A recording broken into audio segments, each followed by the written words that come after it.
न मान के लिए न शान के लिए, न मान के लिए न शान के लिए, काम करूँगा हिमाचल की शिक्षा के उत्थान के लिए।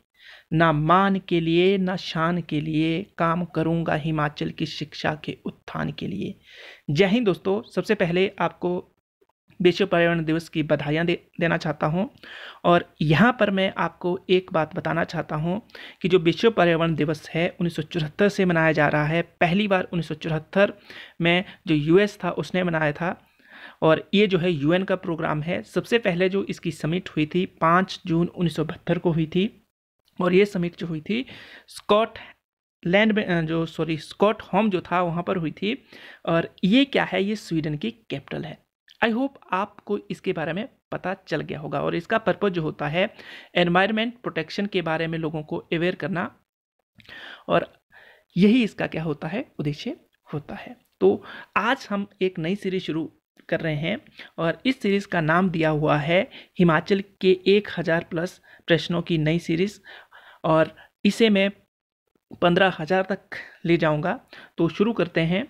जो आज के प्रश्न है और आज की सीरीज़ के जो कुछ एक प्रश्न है, तो बेट और बेगार प्रथा हिमाचल प्रदेश के किस जिले में मनाई जाती है या किस जिले में प्रचलित है। तो ये जो बेट और बेगार है, पहले इसके बारे में जानो, है क्या ये, बेट क्या होता है और बेगार क्या होता है। तो बेट और बेगार जो होता है, बेट और बेगार का मतलब है कि एक प्रकार का काम करवाना और उन्हें पेमेंट ना देना। तो ये जो है, ये अभी भी वर्तमान में भी जो किन्नौर हमारा ज़िला है वहाँ पर आपको ये प्रचलित देखने को मिलती है। चाहे हमारे कॉन्स्टिट्यूशन में आर्टिकल 24 और 23 जो है कहीं ना कहीं इसके ऊपर रिस्ट्रिक्शन लगाते हैं। जो 23 और जो 4 है वहाँ पर थोड़ा बहुत आपको इसके बारे में देखने को मिलता है, पर फिर भी कहीं ना कहीं ये क्या है, आपका जो किन्नौर वाला रीजन है, किन्नौर जो ज़िला है वहाँ पर ये अभी भी वर्तमान में भी प्रचलित है। आई होप आपको अच्छे से ये पता चल गया होगा। नेक्स्ट वन जो क्वेश्चन है, सरहान किस नदी के तट पर बसा है। तो दोस्तों यहाँ सतलुज जो है इसका करेक्ट आंसर है। तो सरहान जो है आपका सतलुज नदी के तट पर बसा हुआ है। सरहान के बारे में कुछ एक मैं बातें बताना चाहता हूँ। सरहान जो है पहली बात ये शिमला में है। पहली बात क्या याद रखनी है, शिमला में है। पूछते हैं सरहान किस जिले में है। दूसरी इम्पॉर्टेंट चीज़ यहाँ से क्या याद रखनी है कि सरहान किस नदी के आस पड़ोस में बसा हुआ है, किस नदी के तट पर बसा हुआ है। तो सतलुज है। आपको ये भी अच्छे से याद रखना है, कौन सी है, सतलुज है। और नेक्स्ट वन जो इम्पॉर्टेंट चीज़ है यहाँ पर, तो सरहान में जो आपको देखने को मिलता है, तो सरहान में आपको भीमा काली टेम्पल देखने को मिलता है। भीमा काली टेम्पल, भीमा काली टेम्पल, ये आपके लिए काफ़ी इंपॉर्टेंट है। ये आर्ट एंड कल्चर का एक नमूना है। आर्ट जो कला और संस्कृति है उसका एक नमूना है। तीसरी बात क्या याद रखनी है कि पुराने समय में ये जो है सरहान बुशहर की राजधानी हुआ करता था। ये बुशहर की राजधानी हुआ करता था, फिर राजशाही व्यवस्था थी, बुशहर की राजधानी भी हुआ करता था। तो आई होप आपको ये बातें अच्छे से पता चल गई होगी कि आपको यहाँ से क्या करना है, कि इसके बारे में और क्या क्या चीज़ें याद रखनी है। तो अच्छे से इन चीज़ों को याद रखना है। आगे चलते हैं। तो नेक्स्ट वन क्वेश्चन है, किन्नौर में याक और गो। देखो याक क्या है, एक मतलब आपने देखा होगा याक और गो की संकर क्या होता है, जिसको हम हाइब्रिड वैरायटी बोलते हैं। ये जो क्रॉस ब्रीडिंग होती है, जब इनसे जो औलाद पैदा होती है, संतान पैदा होती है, तो अब है क्या, जो याक है किसी अन्य प्रजाति का है, और जो गो मतलब गाय है, गौ है जो है वो अन्य प्रजाति की है। तो इनके बीच जब इंटरब्रीडिंग होती है, तो इससे जो संकर एक प्रजाति पैदा होती है, और जो बैल का नाम दिया हो, बैल तैयार किया, मतलब इनके आपस में जो लैंगिक प्रजनन होगा उसके माध्यम से एक बैल जो पैदा करवाया जाता है, बैल जो तैयार होता है, उसे वहाँ पर क्या कहते हैं, किन्नौर की बात करें उसको जो कहते हैं। काफ़ी इंपॉर्टेंट है।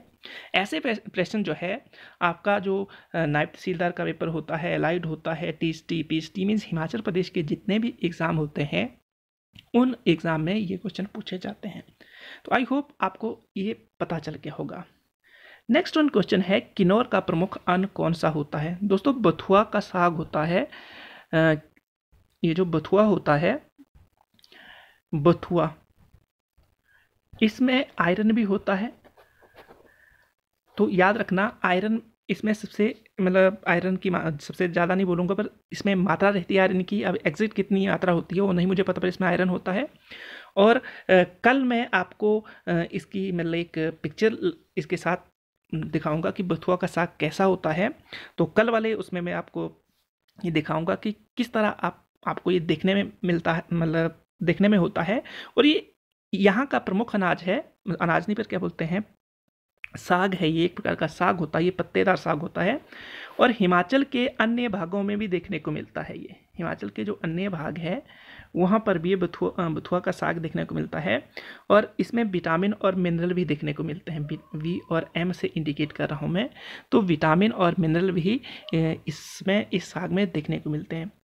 तो हिमाचल का जैसे कि अपर चंबा है, अपर चुराह, और जो अपर क्या बोलते हैं लोअर चुराह है।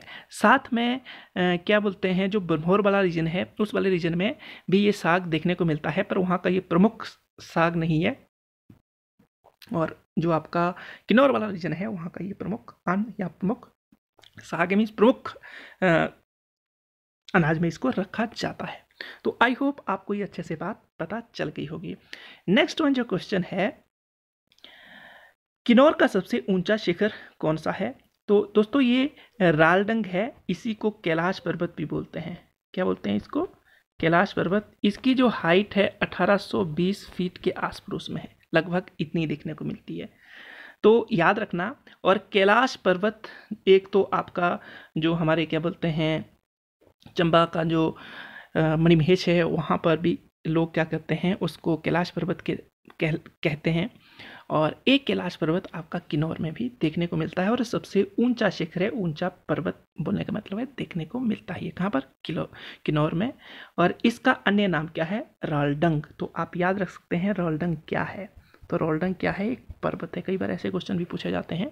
तो रालडंग क्या है? रालडंग एक पर्वत है। आई होप आपको अच्छे से ये बात पता चल गई होगी। तो आगे चलते हैं। तो ये आगे के जो क्या बोलते हैं आपको प्रश्न देखने को मिलेंगे। तो पहला क्वेश्चन है, लाहुला के स्थानीय निवासियों को किस नाम से जाना जाता है?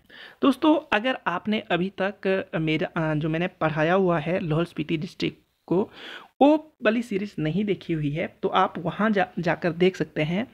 वहाँ पर लाहौल स्पीति के हिस्टोरिकल पार्ट को काफ़ी डिटेल में कवर अप किया है। तो जो लाहौल के स्थानीय निवासियों को किस नाम से जाना जाता है? लाहौले या लाहुला। आपने क्या बताना है दोस्तों, ये किस यात्री ने अपनी यात्रा में विवरण दिया है? यात्रा में विवरण दिया है, क्योंकि मैंने ये जब पढ़ाया था उस वक्त भी बताया था। अगर आपने वो नहीं देखा हुआ है तब भी आपने कहीं ना कहीं से पढ़ा होगा, तो आप कमेंट सेक्शन में आंसर कर सकते हैं कि एक यात्री आया था और उसने हिमाचल प्रदेश के अन्य ज़िलों में विजिट किया, और उनमें से एक लाहौल स्पीति भी था। वहाँ पर भी गया और वहाँ के लोगों को उसने लाहौले और लाहुला कहा था। तो आई होप आप कमेंट सेक्शन में इसका आंसर करेंगे। तो आगे चलते हैं। नेक्स्ट वन क्वेश्चन है, ये थोड़ा सा मतलब टाइपिंग मिस्टेक है। ये गेफांग है। क्या है ये? गेफांग। तो इसको करेक्ट कर लीजिएगा। ये गेफांग है। किस जिले का प्रमुख देवता है? तो ये जो है दोस्तों लाहौल स्पीति का देवता है। तो गेफांग, पहली बात, गेफांग कहाँ का देवता है? तो ये लाहौल स्पीति का है। क्या है? लाहौल स्पीति का ये देवता है। दूसरी बात क्या है कि लाहौल स्पीति के देवता होने के साथ साथ ही गेफांग एक चोटी भी है। क्या है? चोटी भी। दूसरी बात क्या है? ये अन्न का देवता है। किसका देवता है? अन्न का देवता है।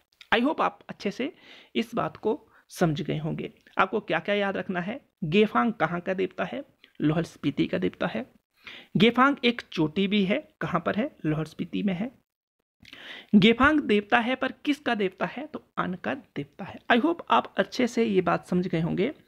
तो आगे चलते हैं। नेक्स्ट वाला जो क्वेश्चन है, नेक्स्ट क्वेश्चन है, अर्जुन ने जब अश्वमेध यज्ञ किया, क्या किया? अर्जुन ने जब अश्वमेध यज्ञ किया तो उसे रास्ते में कौन से कबीले के लोग हिमालय में मिले थे? कौन से लोग हिमालय में मिले थे? तो यहाँ पर जो है किन्नर, कौन मिले थे? किन्नर। आप थोड़ा सा मैं इसके बारे में डिटेल करना चाहता हूँ।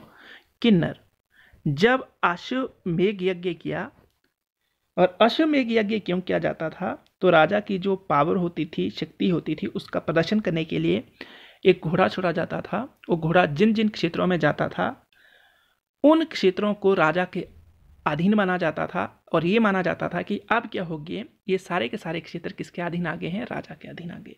और अगर कोई भी किसी क्षेत्र का राजा या कोई भी पर्सन जब घोड़े को पकड़ लेता था तो उसे राजा के जिस मतलब व्यक्ति ने अश्वमेध यज्ञ किया होता था उसके साथ युद्ध करना होता था। बोलने का मतलब है एक प्रकार की चुनौती होती थी। तो जब अर्जुन ने अश्वमेध यज्ञ किया था तो रास्ते में किन्नर कबीले के लोग मिले थे।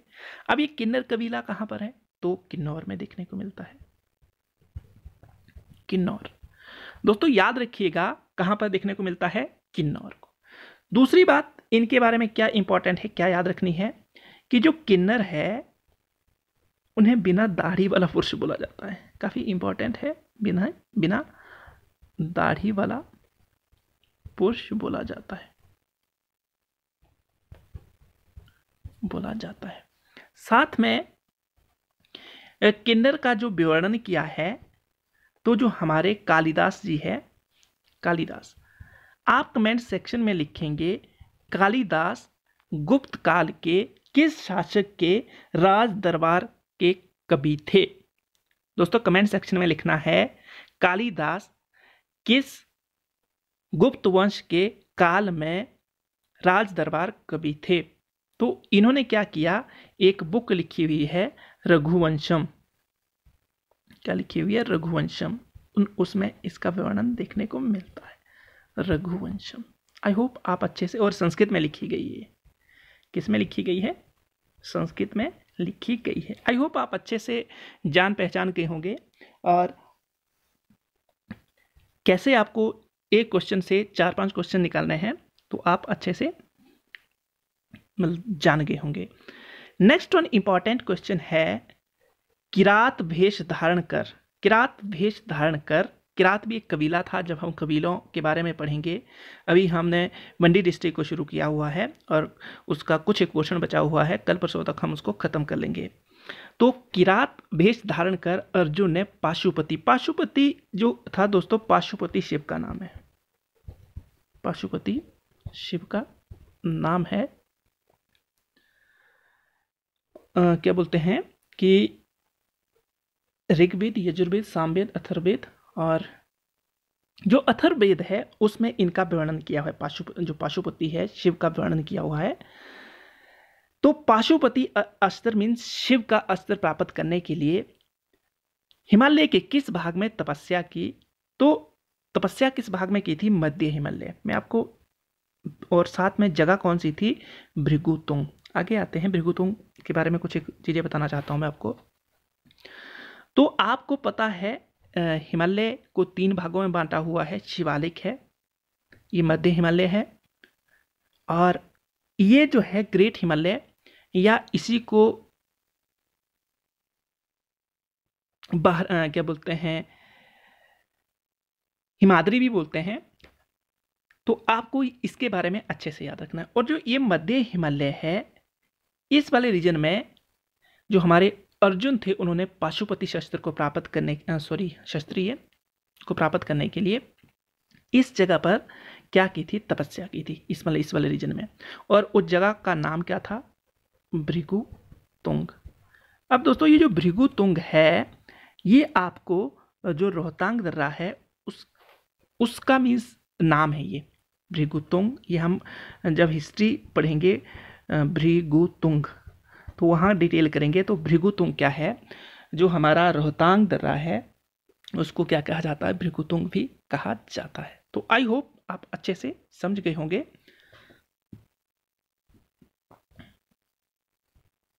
आगे चलते हैं। लास्ट वन क्वेश्चन है, हिमाचल के किस जिले को अब्राह्मण भूमि कहा जाता है?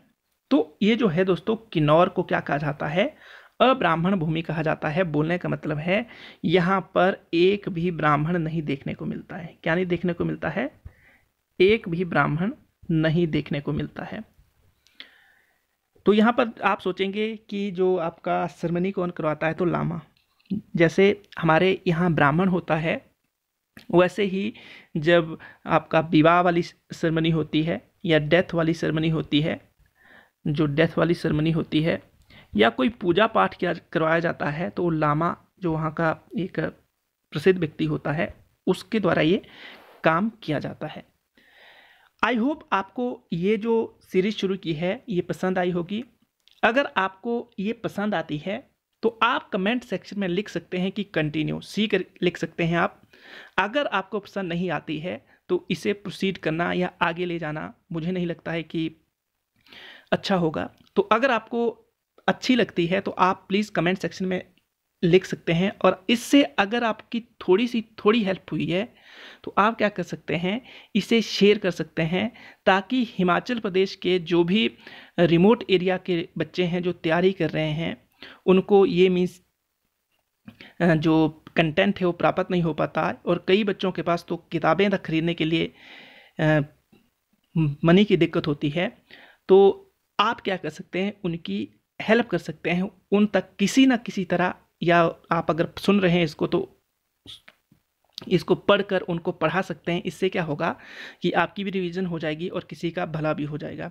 या फिर क्या कर सकते हैं, अगर आप इसके नोट्स बना रहे हैं या नोट्स नहीं बना रहे हैं, कोई किसी और तरीके से आपने इसको मिस कलेक्ट रखा हुआ है, तो इसको क्या कर सकते हैं, आप उन बच्चों तक पहुंचा सकते हैं, ताकि क्या कर सकें, वो बच्चे भी पढ़ सकें।